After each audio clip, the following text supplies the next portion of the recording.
we have looked at various ways whereby people perceive and see how which thing they want to call it intelligence, looking inside the brain or behaving or mimicking the external behavior of the brain. Remember, in general, intelligence is an unregulated term. Nobody actually controls, like biology, physics, and so forth. That's a casual perspective.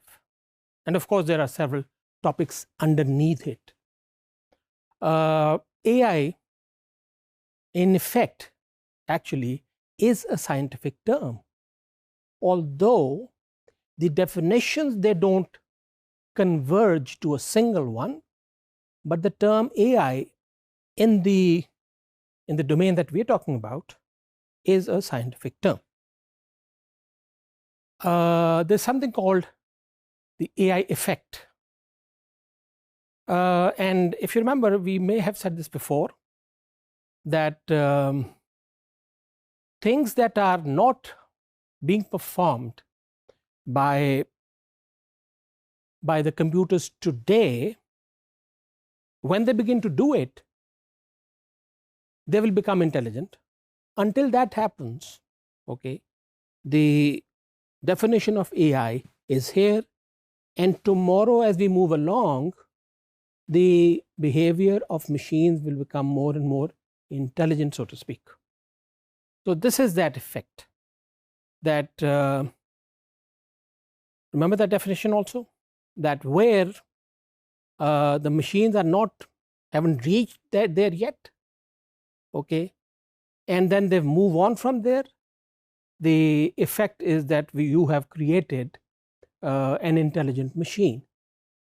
And looking at it from another perspective, there was a time when adding two numbers was considered intelligent. No more.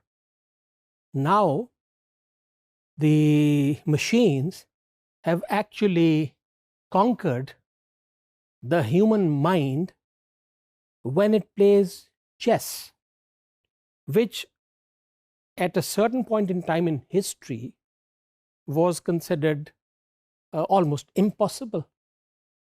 And in fact, they say that by using this methodology in the computing, by creating such a computer, the brute force method, as we will see later on, has actually demonstrated that it can overtake some of the workings of the human mind when it uses its own knowledge base.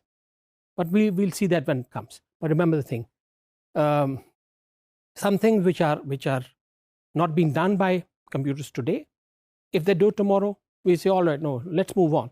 This was AI, not anymore. Let's move on. So signs of intelligence.